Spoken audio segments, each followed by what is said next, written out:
two siblings, different as can be.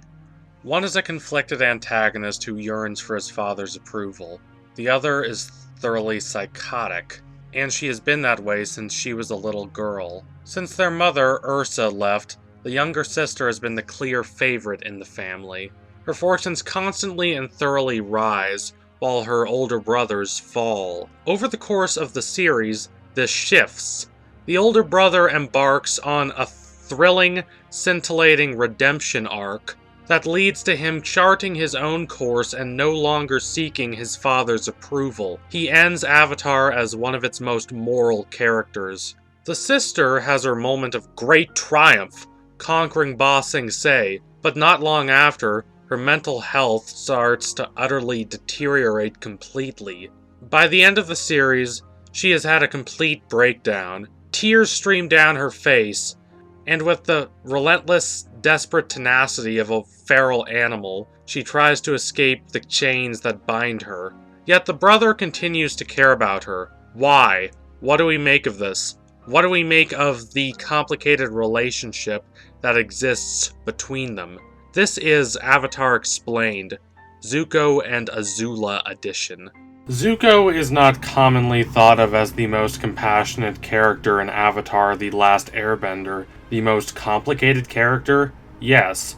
The most interesting character? Yes.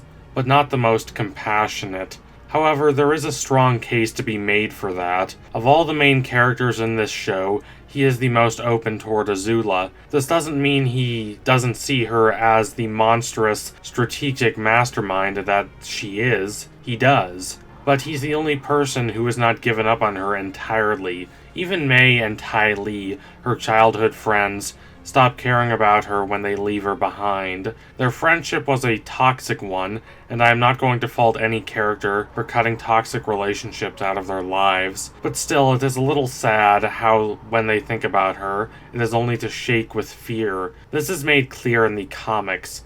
They have nothing but negative and haunted memories of their relationship with Azula. Zuko, however, wants her to be better, just as Iroh yearns throughout the series for him to be better. If Azula showed any sign of wanting to change for the better, you get the sense that Zuko would be the happiest person in the world and would fall over himself to try to help her. Starting with the point where Zuko proves his redemption by confronting his father and refusing to be intimidated, then joining the Avatar, he tries resolutely to be like Iroh. For the first time, he fully recognizes Iroh as a positive role model. At the start of the series, he cares about Iroh deeply, but in his darkest moments, he sees Iroh as someone to mock. To the Fire Nation elite, Iroh is a failure and a disgrace. Zuko has internalized those biases somewhat, and whenever he gets angry at Iroh, he throws those biases back at his uncle with passion and unhinged intensity. However, by the time Ozai mocks him for taking after Iroh, Zuko has come to see Iroh as someone to aspire to. During the Zuko field trip arc and beyond, Zuko tries to mimic how Iroh helped him and how he helps others. Being able to redeem Azula in the same way Iroh redeemed him would be his ultimate triumph, perhaps even more so than achieving redemption himself. It's a shame that Azula is, even in the comics that have been so far released, not interested in the idea. Avatar is largely a show about the differences between initial perceptions and reality. So it is only appropriate that one of the show's great villains, Azula, is unable to pull herself out of the darkness of her spirit because she is unable to overcome her initial misconception of Zuko. While she cares about him more than Ozai does, that is not a high bar to clear. Ozai views him as a pest at best, and as a disgrace at worst. Azula demonstrates some level of respect for her brother, even relying on him for help at the end of Season 2. Until her breakdown near the end of Season 3, she is able to put aside her personal animosity toward Zuko enough to do what makes the most practical sense. However, it would be folly to not see that this animosity exists. While Zuko's eventual role model is Iroh, and to a lesser extent, his mother, Azula's role model throughout the series is Ozai. Much of Ozai's hatred of Zuko becomes Azula's hatred of Zuko. Ozai prioritizes strength above all else. He despises Zuko not only because Zuko is not as naturally talented at firebending as Azula, but also because he's compassionate and merciful, which Ozai views as weakness. He's sensitive and he has kindness in him. In other words, he has too much of his mother in him. He grows to agree with Ozai and Azula that these qualities are weaknesses, and that is a major reason why he is so sullen and distraught and callous at the start of Avatar: The Last Airbender. However, Iroh believes these qualities are strengths, and over the course of the series, Zuko comes to agree. When Ozai mocks Zuko in The Day of Black Sun Part 2, Episode 311, for being influenced by Iroh, Zuko happily agrees, much to Ozai's discontent. The fact that Zuko, post-redemption, is a decent and morally honest person causes him trouble when he has to run his country, as we see in the comic trilogies, but even the comics take the stance that it's better to flail at leading one's country toward the light than succeed at leading one's country toward darkness. Ironically, Zuko's fraught relationship with Ozai as a child is ultimately a benefit in some ways, for it makes it easier for him to turn against his father and redeem himself. I am not saying that is worth all the years of abuse his father inflicted upon him, but contrast that with Azula's relationship with Ozai. She is his favorite. He always congratulates her, and at the end of Season 1, he depends on her to track down Zuko. But he doesn't really love her. He doesn't love anyone. He appreciates her because she is useful to him and makes him look good. That is her model for what love is. I'm not saying that is the only reason why she is as cruel as she is, especially considering how cruel she is even as a little kid, but it is a contributing factor, and because she is used to her father's approval, she does not know what to do when it is taken away from her.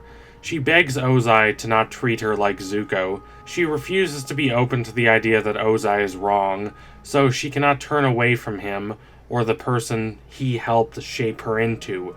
The two people in her family who actually care about her are the two people she most despises.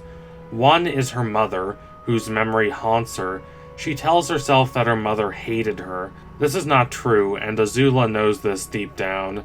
In the last few episodes of the series, when she suffers her cataclysmic mental breakdown, she hallucinates her mother. Azula claims that even her mother feared her, to which the hallucination responds that no, she loved Azula. Ursa was disappointed at the person Azula had become, but this was disappointment grounded in the desire for her to be better. It's not that dissimilar to Iroh's feelings towards Zuko. But Azula cannot comprehend that.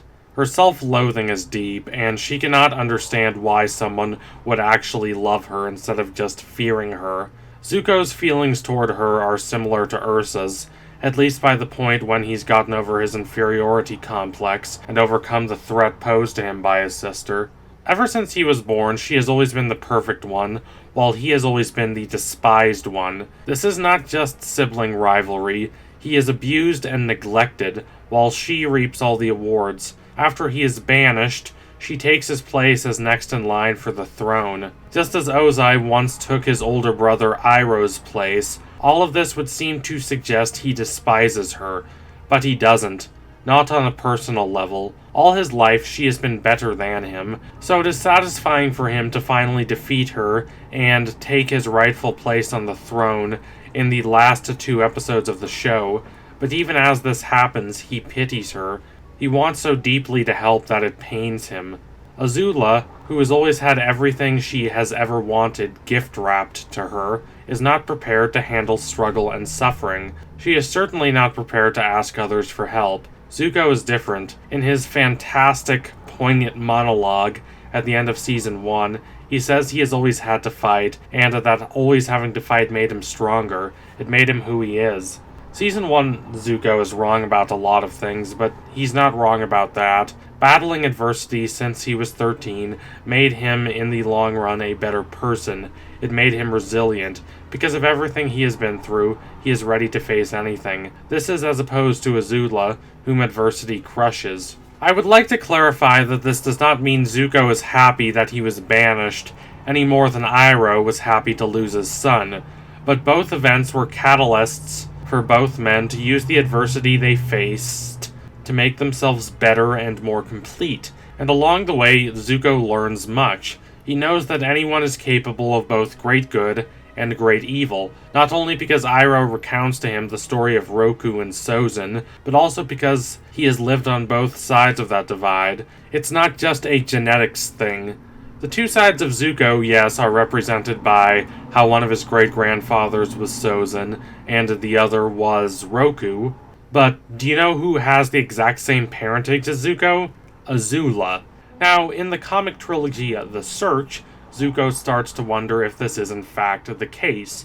There are two major conflicts in The Search. The first is external. Zuko wants to track down his mother. The second is internal. He finds a letter saying his father is Ikem, the man Ursa was in love with before she married Ozai, and the man she eventually reunited with after being exiled.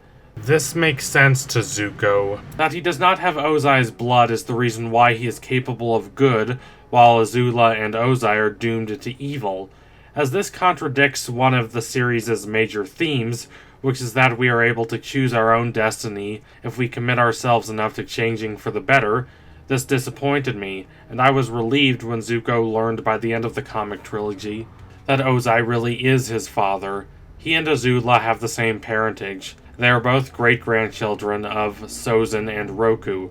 They are both capable of great good and great evil. But that's enough of talking about this from a philosophical standpoint. Zuko does not only want to help redeem Azula because he knows she's capable of good on an abstract and philosophical level, and he doesn't only want to help redeem her because he knows it's the right thing to do, or because he wants to be more like Iroh. He also wants to help redeem her because he cares about her on a personal level. The two of them grew up together. They shared many of the same memories and experiences. This makes them different from Ozai and Iroh, who didn't really grow up together because Iroh was much older than Ozai. Even though Azula was constantly antagonizing Zuko, the bond of shared experiences is a bond that cannot be easily dismissed or swept aside. More than that, Azula is capable of presenting at least fleeting moments of tenderness to Zuko. This is most clearly evident in episode 305, The Beach, when they are relaxing by the campfire at the end of the episode and revealing their most intimate secrets. Azula states her belief that her mother thought she was a monster, then adds that her mother was right, but it still hurt. There are a few different layers to unpack here. Obviously, Ursa does not think of Azula as a monster. That is just another one of Azula's delusions. But beneath that delusion, there is a relatable, even sympathetic level of vulnerability and suppression. She acts like her mother's lack of affection toward her does not bother her, but it clearly does. She calls herself a monster, revealing once more her intense level of self-loathing. This is the same reason she relies almost completely on maintaining relationships through fear. She doesn't feel like anyone does or could love her. However, there is one more moment that reveals the potential of what their relationship could be. After Zuko leaves the party, he goes to their old beach house. It has been long abandoned. This is where Team Avatar goes before their final attack on the Fire Nation in the Sozin's Comet 4-parter. They are concerned that they are going to be discovered there, but Zuko assures them that they won't. He knows Ozai is not coming there. No one is. The house is full of old family relics. There are happy pictures of his family. Even little Azula is smiling, and this is not a sick, twisted smile, but a rather genuine-looking smile. Zuko can't help but be miserable when he is in there. At best, the relics remind him of a life he feels no connection to anymore. At worst, they remind him of just how much has gone wrong since those happy days. It's a very quiet, solemn moment. Someone comes to get him, to pull him out of his abject despair, and invite him to the beach. And it's not May or Ty Lee, it's Azula. Even more remarkably, she sympathizes with him, speaking of how depressing she finds this place. This is her reaching out and showing concern for the feelings of someone else.